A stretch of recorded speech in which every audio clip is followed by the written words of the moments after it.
Well, good morning. It is a pleasure to see everybody this morning. As you can see, I'm not Brother Doug. Brother Doug is not feeling well. His voice has gone out on him. And how is he doing? About the same? Okay. So let's make sure to keep Brother Doug in our prayers. But until he gets back, you're stuck with me. And today, rather than going into the class that we sampled a few weeks ago for the Sunday that led into the Family Bible School with the evidence class, I'm trying to save all of that material for the class, so I was just going to do a blitz class today, just a one-time class if we can get through it. We're going to try and do an overview of the Bible. And that sounds, yeah, you're laughing. Yeah, wait till the test comes. Yeah. And it's not going to be anything like what we've been going through with other books of the Bible. We're not going to go through chapter by chapter. We're going book by book and even section by section. Law, history, poetry, prophets, major, minor, and going even into the New Testament. And the way we're going to do this, actually, is not just talk about the books and what they mean, but we're also going to see how it flows into the next section and almost look at a timeline. Growing up, I really had a hard time understanding the Bible. Especially when I became baptized, I felt like I needed to know everything immediately. And when I sat down to read my Bible, it was very overwhelming because there were 66 books. And there's only a few that are like 5 chapters or less. The majority of them are going to be double-digit chapters, 20, 30, 40, 50. Even Isaiah, 66 chapters. The book of Psalms, 150 Psalms. It is very, very overwhelming. And in order to defeat that fear of being overwhelmed by the Scriptures, a preacher did this in a sermon one time. This was just his sermon. And he talked about and really made application for each book. And by explaining each book and seeing how they flowed into the next one, it really helped me in understanding the Bible as a whole. And if you can understand the Bible as a whole, when you start studying verse by verse or chapter by chapter, whichever book you are currently in your personal Bible study, it will help you understand tremendously. It will help you understand way more and way better than not knowing anything about the Bible as a whole. Because even though there's 66 individual books, it's all one book by God. And so God has one continuous thought using the timeline of the history of man and their lives to bring about the Christ. And if you were to really give a summary statement or just a very short phrase for the entire Bible, it would be the story of Christ. If you want to make it a little bit longer, it can be the story of man's redemption through Christ. That's pretty much what the entire Bible is about.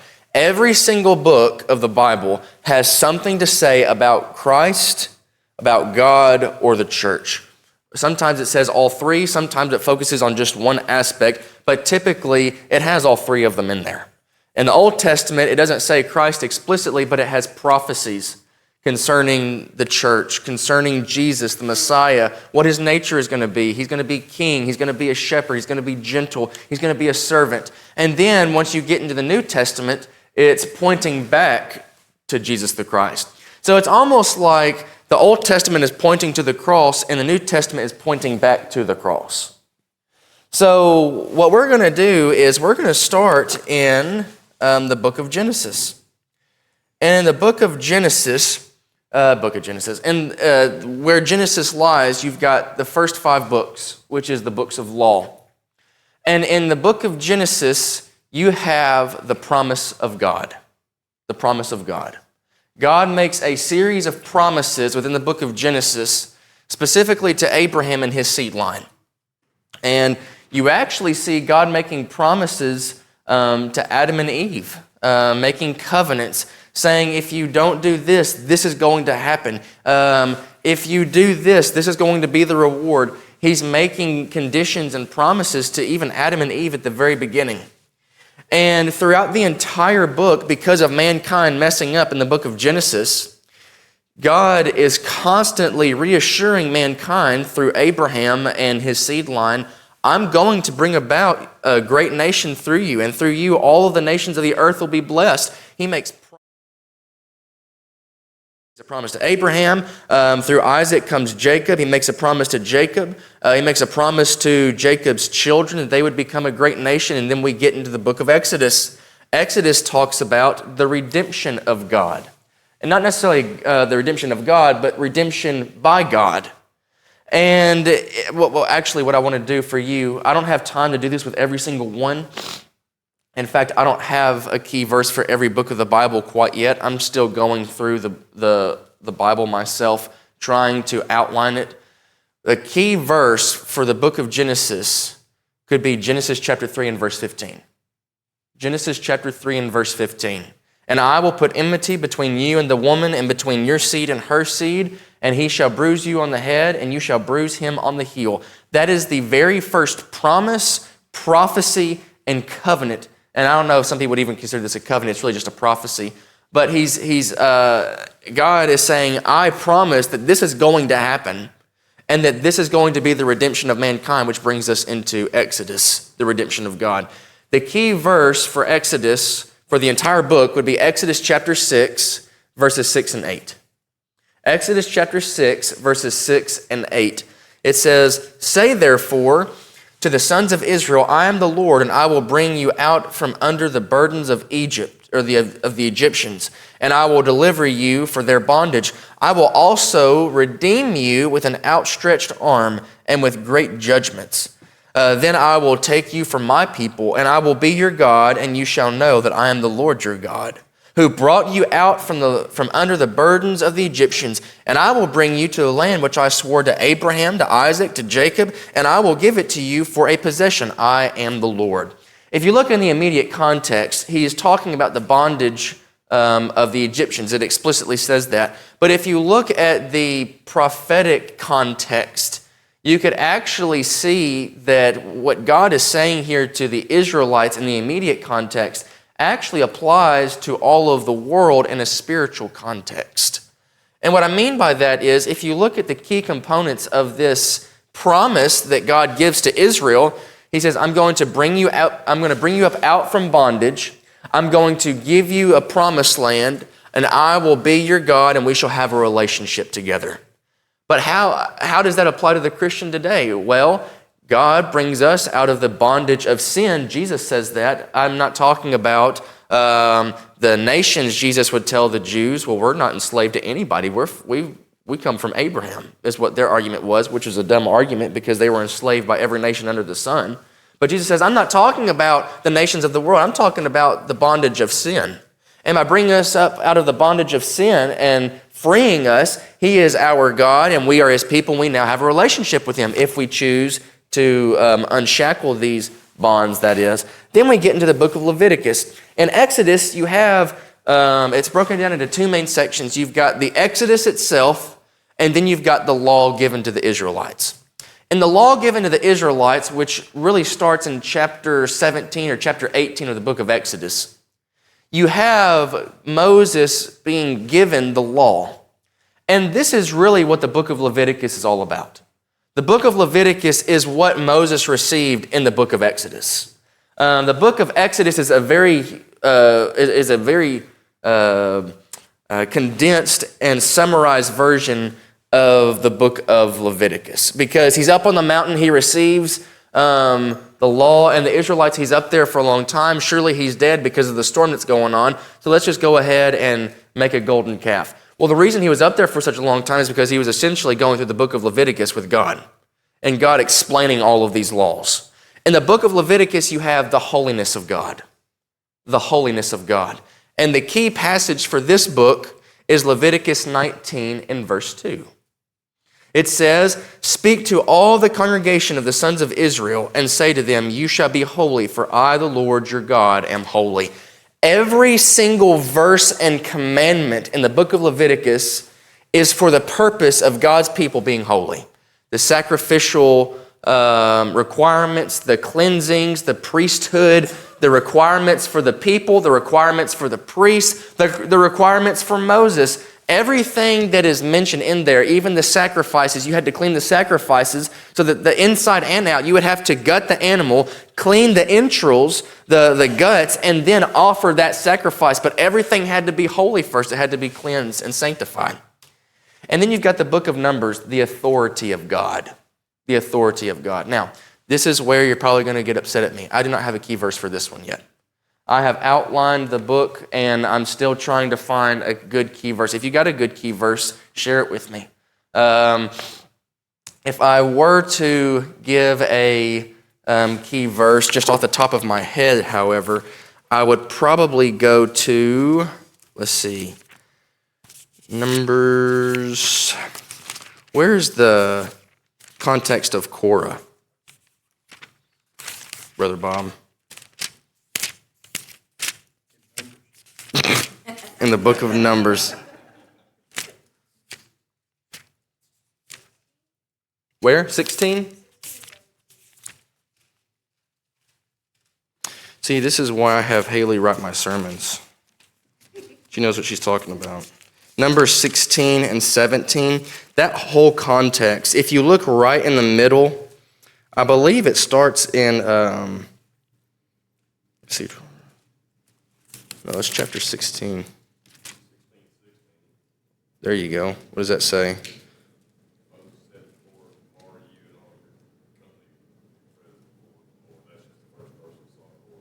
Okay. So this will be your homework. If you, here it is, 41. "But on the next day, all the congregation of the sons of Israel grumbled against Moses and Aaron, saying, 'You are the ones who have caused the death of the Lord's people.'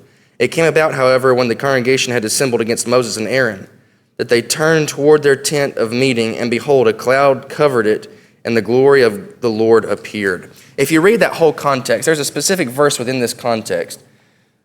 Moses is told by God, "I'm tired of my people grumbling and complaining, and they will know my authority." I'm paraphrasing here. The reason this would be a key verse is because if you look at the beginning of the book of Numbers and the end of the book of Numbers, it's called Numbers for a reason. Moses is numbering the people throughout their wilderness wandering. And because of their grumbling and complaining, their numbers begin to dwindle. Because God says, because you're grumbling and complaining, I'm going to have to pass judgment on you. Because through their grumbling and complaining, they start taking the authority for themselves, saying, even Korah, Aaron, Miriam, and a few other people, they said, well, we want the authority that Moses has. Moses is keeping us out here in the wilderness to die, and Moses is being patient and long-suffering with them as well as God. And that's really the whole book of Numbers, is God being patient, showing his authority, saying, you don't have the right to the authority, I do. Then you've got the book of Deuteronomy, which is the law of God. One could argue that this is also the book of Leviticus, but even though the book of Leviticus is a book of laws, it's really a book of holiness because it is a type of Christ. If you look at everything in Leviticus, it is everything that Jesus is and that he fulfills, being holy and sanctified. But in the book of Deuteronomy, you have a series of 5 sermons by Moses. In the book of Numbers, this is where we lead into Deuteronomy. Numbers, you have old Israel, the generation. They die off because they have sinned and they don't have the right into the promised land. Moses is an old man now, and he's not able to go into the promised land, not just because of age, but because he disobeyed God as well. And he is now passing off Israel to Joshua, and this is his farewell statement to the people of Israel, the book of Deuteronomy. He gives a series of 5 sermons saying, keep the law, keep the law, keep the law. Do what your parents didn't do and keep the law and be faithful to the law. And that is what leads into the books of history. And I didn't have time to write down all the books, so bear with me. The books of history. The first one you have is the book of Joshua. The book of Joshua. The book of Joshua is about the victory of God. All the promises that were made hundreds of years ago in the book of Genesis are now starting to be fulfilled in the eyes of the Israelites. They're seeing it unfold finally. And it was prolonged because of the Israelites, but the Israelites are finally seeing it due to their faithfulness in God, this new generation. In Joshua, you've got Joshua chapter 1 and verse 9 as its key verse. You could also have Joshua 24 and is it verse 15, where he gives his speech of, "As for me and my house, we shall serve the Lord." Joshua 1:9, "Have I not commanded you, be strong and courageous? Do not tremble or be dismayed, for the Lord your God is with you wherever you go." This is the preface of the entire book of Joshua. For the next 23 chapters, and in fact, in chapter 1, God says, "Be strong and courageous," like 4 or 5 different times. And after God gives Joshua an encouraging speech to kind of, Joshua, don't be scared. I'm with you. I know you don't have Moses. Moses was kind of your rock because he was your mentor. But guess who mentored Moses? I did. You're in good hands. And then after Joshua hears this speech, he looks to the Israelites and then gives them pretty much the exact same speech of, "Don't be worried. God is on our side. We will be victorious." And they were so victorious, in fact, that Joshua was known as the king slayer. And Caleb was known as the giant slayer. If you have that on your resume, you could probably get into any job that you wanted. Imagine having the title of king slayer, giant slayer. How were they able to be that victorious? Well, because they had God on their side. They were courageous. Then you've got the book of Judges. In the book of Judges, you have the absence of God. They were doing so well in the book of Joshua, but then because of a few generations not teaching and reminding them what Joshua and Moses had instructed. Remember the book of Deuteronomy? Remember the law. Remember the law. He said it like 5 different times in 5 sermons, and guess what they forgot to do? They forgot to remember the law. And I don't have it typed here on my notes, but I believe it's in Judges chapter 19, chapter 20. It's said like 3 times in the book of Judges. So you could have like 3 different passages. It's where it says, and then they did that which is right in their own eyes. Well.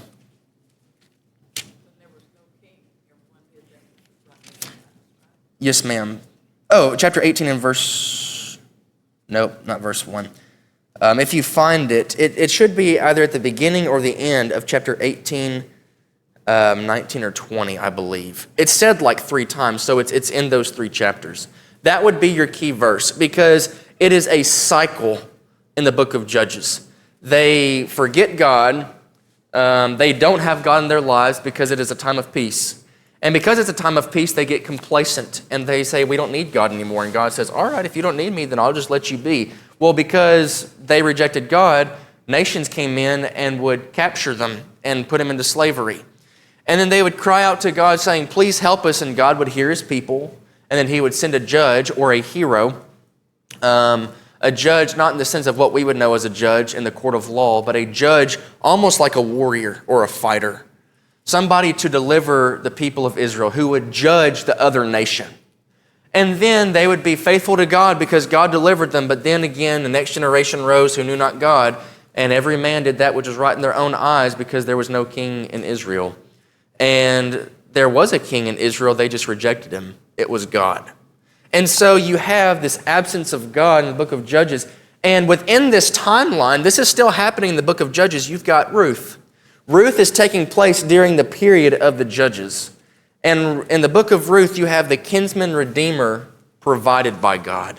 And what you could have for this key verse is the very end of the book, Ruth chapter 4, verses 16 to 21. I'm going to write that down quick. Ruth chapter 4, verses 18 to 21. It is after Ruth is... she marries Boaz. Boaz, right? Yeah, Boaz. And it then gives a genealogy or a descendant from Ruth and Boaz that leads to David. And it is through this seed line that would come about the Christ. So Ruth is related to Jesus the Christ, which is very, very interesting. Then you have the books of Samuel, 1st and 2nd Samuel. I grouped these books together because if you look in the original writings, I believe it's Samuel, Kings, and Chronicles are all one book. Maybe Samuel and Kings are one book, and then Chronicles is a separate book. But they were not divided in the way that we've got them. But in the books of Samuel, you have the rejection of the kingship of God. The rejection of the kingship of God. And this is found in 1 Samuel chapter 8. The specific verse is escaping me. But it is in the context of, let's see here. It is chapter 8 and verse 4. Then all the elders of Israel gathered together and came to Samuel at Ramah. And they said to him, Behold, you have grown old, and your sons do not walk in your ways. Now appoint a king for us to judge us like the nations. So essentially, Israel was like, we're tired of a theocracy. We're tired of God being in charge. We want to be like the other nations around us and actually have a physical king. And God says, you have no idea what you're asking for. Literally, and he tells them what's going to happen. He's going to steal your sons. He's going to steal your daughters. He's going to steal your servants. He's going to tax you. He's going to take your crops. He's going to do all of these things. And they said, we don't care. We want a king. And God said, all right. And Samuel is devastated and says, Lord, what are we going to do? How do I stop this? And he says, you don't. Just let them be. They have not rejected you. They have rejected me from being king. That would really be your key verse there. They have rejected me from being king. Well, that's the entirety of 1st and 2nd Samuel. They have rejected me from being king. So they institute Saul. Saul lives his life. He starts out on a strong foot, but then he ends in a very timid and cowardly way. And then David comes in. There's a whole story of David, or the historical account of David. And then David, he's a mighty man, but in 2nd Samuel, he kind of has a downfall as well. And then you get into 1st and 2nd Kings. 1st and 2nd Kings, you have the superiority of the kingship of God. The superiority of the kingship of God. Now, I'm going to warn you, from Kings to Nehemiah, I don't have any key verses here. So you're going to have to try and find them on your own. 21:25, Judges 21:25. Okay. Judges 21:25, and what did you say, 17? 17:6. Thank you, brother.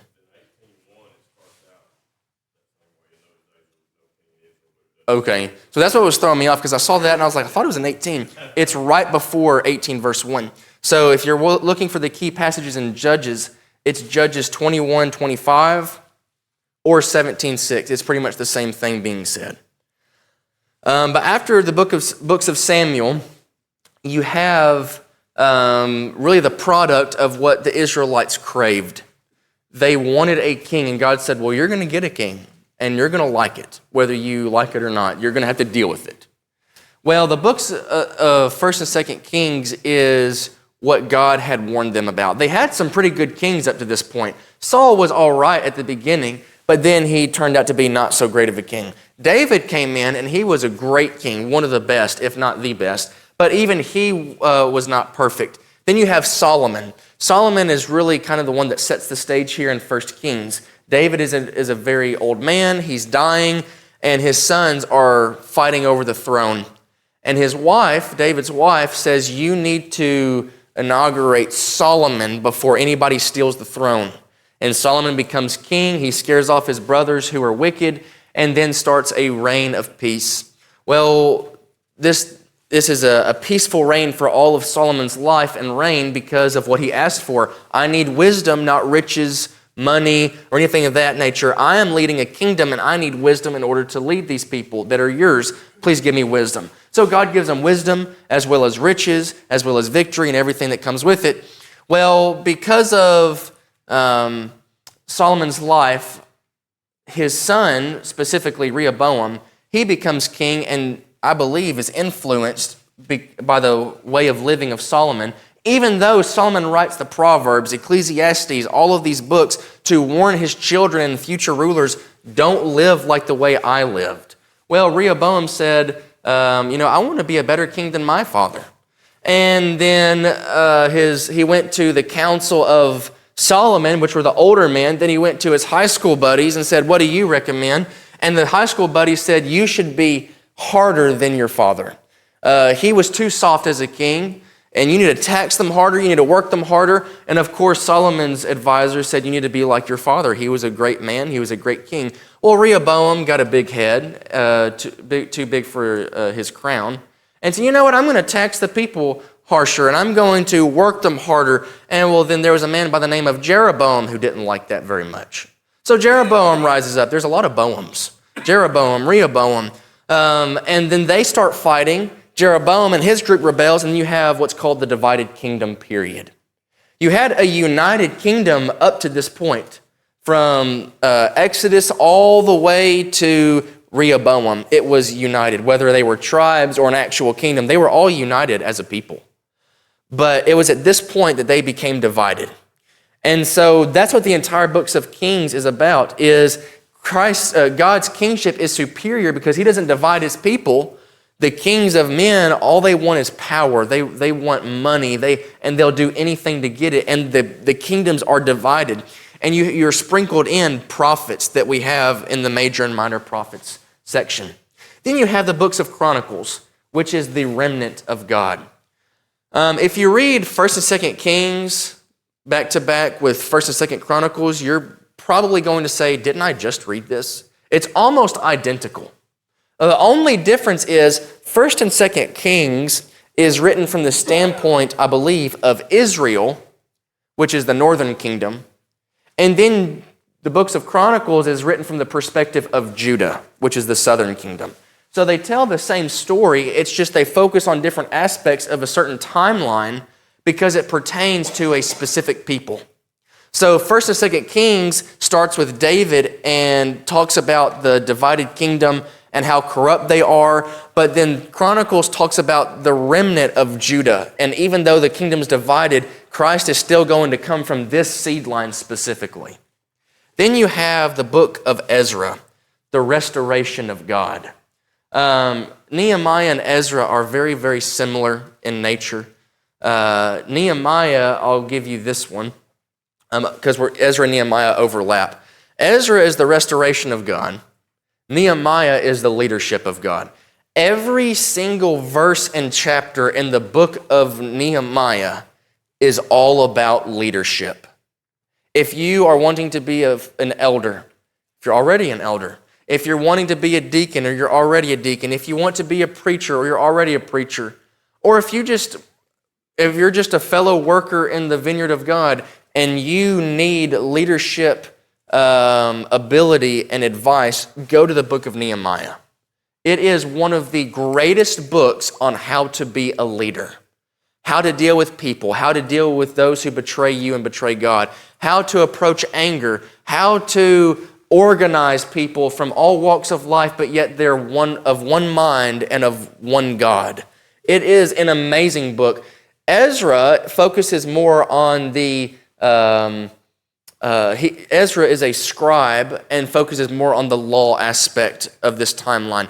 Nehemiah is a leader. He is a governor. It's more action-packed. Ezra is more taking record, reading of the law, talks about the specifics of how the people responded to the law and how they were restored from captivity. So you've got Chronicles and then you've got Ezra. In between that period, there's like 70 years of captivity.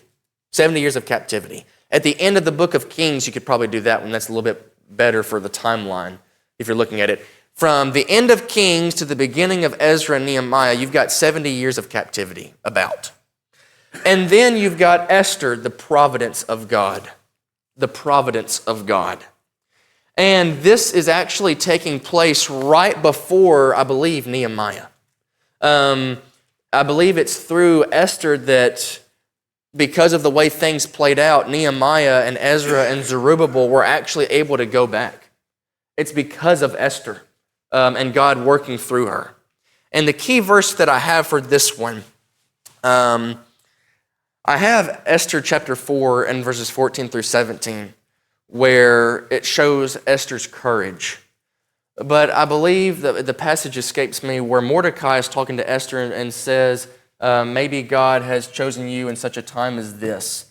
I believe that's probably a better key passage. It's not going to help you because I don't know where it is, but that'll encourage you to read the book of Esther.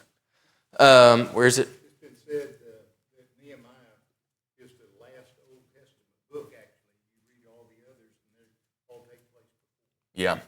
So Nehemiah being one of the last books of the Old Testament. And it's kind of strange because of the way that it's outlined, because you've got the prophets at the very end. And so if you read the major and minor prophets, chronologically speaking, they all take place during the books of Kings and Chronicles. Some bleed into, I believe, the time of Ezra and Nehemiah, such as Zechariah, Malachi, and Habakkuk, the last three books of the minor prophets. But the rest of them, including the major prophets, they all take place during the time right before and during the captivity. And if you have that chart that I gave you many moons ago when we went through the minor prophets class, you'll actually see where those books take place during the time of which king reigns. It's pretty fascinating. Then you've got the books of poetry. The books of poetry. You've got Job. Job shows the compassion and mercy of God. Job shows the compassion and mercy of God, which is pretty, what people would say, it's pretty ironic considering what Job went through and what God allowed him to go through. But if you look at the book of Job, Job, it almost seems like God allows him to just be a punching bag, which is what people see that as. What God allows, actually, is Job to defend God's honor. Because the way the book starts out is Satan walks up, and he's not allowed to talk. God starts the conversation. God allows Satan to talk. And he says, where have you been? And Satan, being all high and mighty, says, I've been, roaming around my kingdom, going here, there, and everywhere, and seeing how many people I have that are followers of me.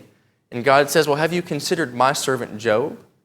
And Satan's like, don't even get me started on Job. He only follows you because you bribe him.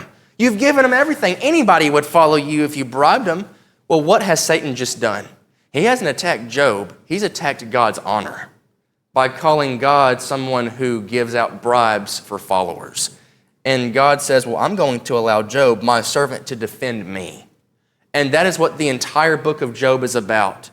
Job defending God's honor. Now, if you're ever wondering, why am I suffering?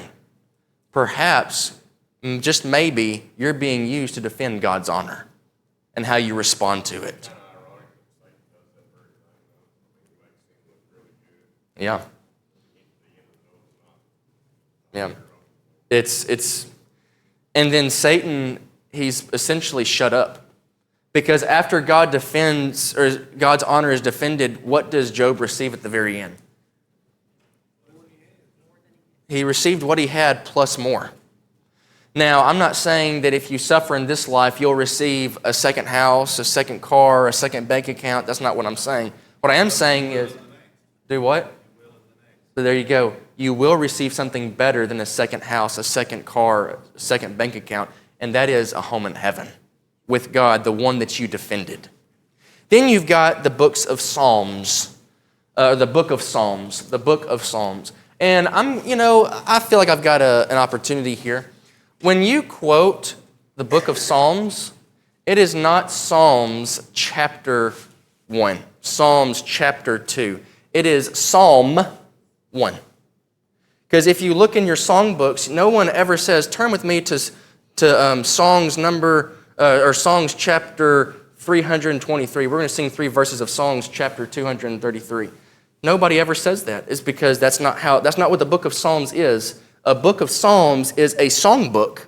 And so when you read through the book of Psalms, you're actually reading through an inspired hymnal. And the entire book of Psalms, which actually there's 5 of them, We say book of Psalms. It's actually 5 books of Psalms. The book of Psalms, divided into 5 books, is soaked with emotion from God as well as symbolism.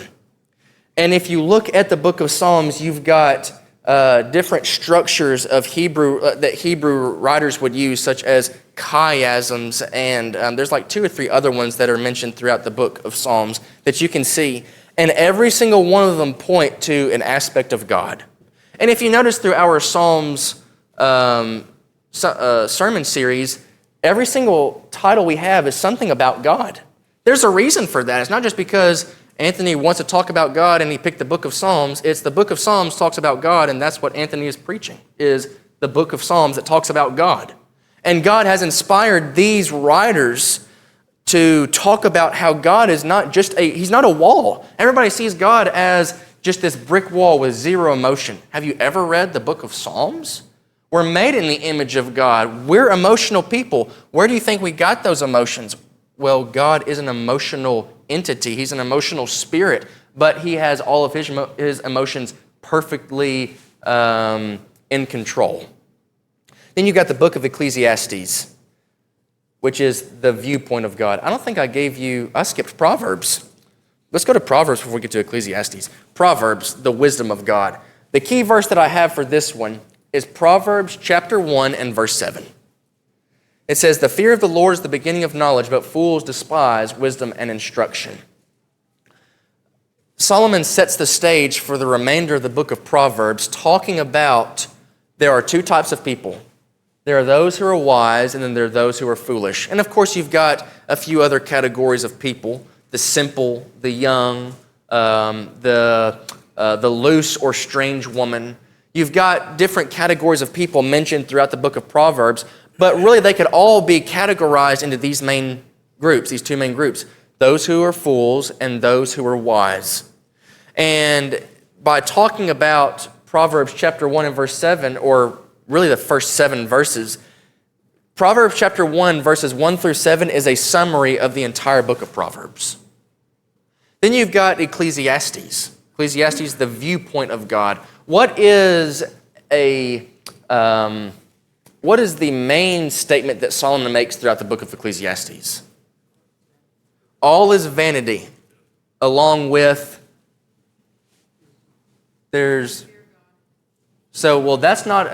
that's not what he says repeatedly. That's the most important thing that he says in the book. Ecclesiastes 12, 13 through 14, which is actually the key verse for the book. The phrase that he makes over and over again is not just all is vanity, but conjoined with that is all is vanity, there's nothing new under the sun. The key to understanding the book of Ecclesiastes is to understand what Solomon is saying and how he's looking at life. There is nothing new under the sun. Well, what is wrong with his perspective? He's not looking above the sun, which is where God reigns. He's looking everything from the viewpoint of those under the sun, the world. And it's not until the very end that he looks at the viewpoint of God. This is the whole matter. This is how we're to live our life. All is vanity. There's nothing new under the sun. The way we're supposed to live our life is to fear God and keep His commandments. This is the whole duty of man. Ecclesiastes chapter 12, verses 13 and 14. Then you've got the Song of Solomon. The Song of Solomon is a love story between Solomon and his, I believe, very first wife, the Shulamite woman. Solomon and his first wife, this is a poetry that would have been read on certain, what is it? There's a certain holiday that this would be read in the Jewish community every year. And it would be read aloud to discuss, you look like you're wanting to say something. Okay. All righty. I'm not picking on you. You really look like you're about to say something. I wanted to give you the floor. Okay.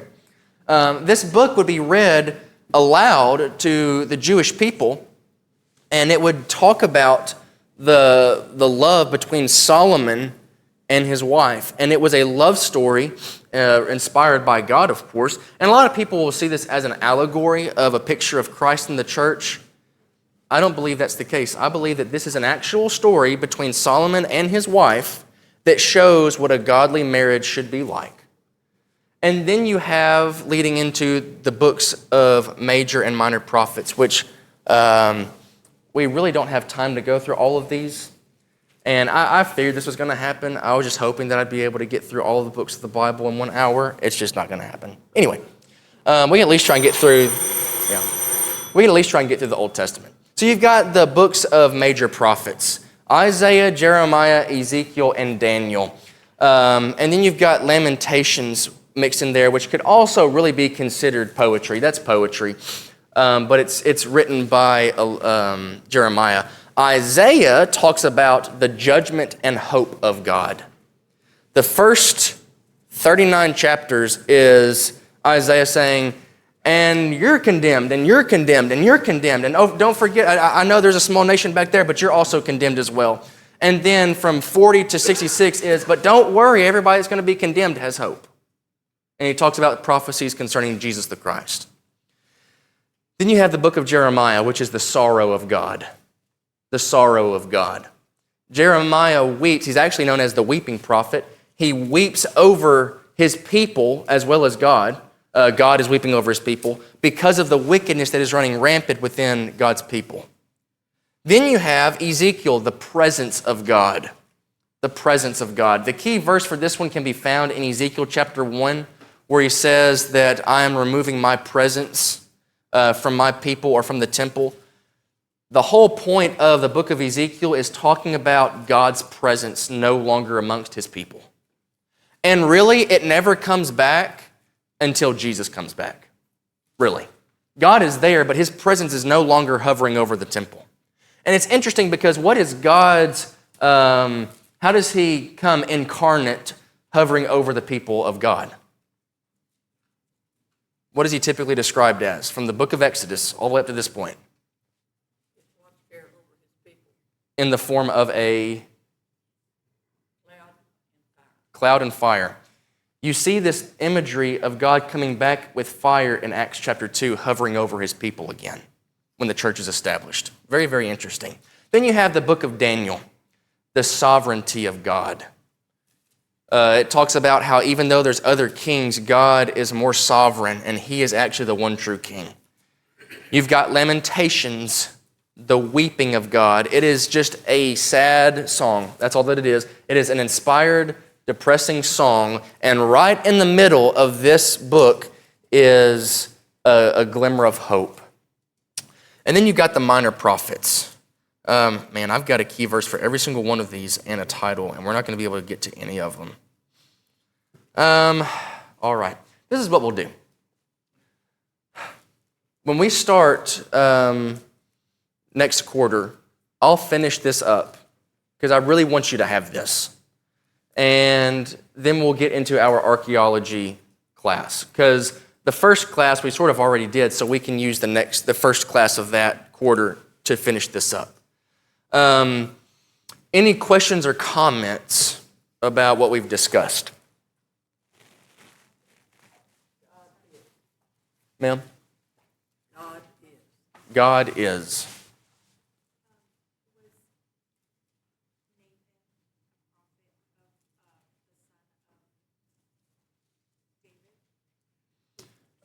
Nathan was a prophet.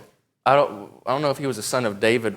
There are some prophets that didn't have any inspired writings per se, but they were still inspired men because they were prophets, such as Nathan, I believe, Micaiah at the end of 1 Kings, I believe. There's a few prophets. There's one that doesn't even have a name. It just mentions that he's a prophet. And so it's very interesting that God chose specific prophets to pin down certain things for us to read. Very, very interesting. As far as Solomon, put it in modern day terms, he couldn't see the forest for the tree. Yeah. He wouldn't look beyond. Yeah.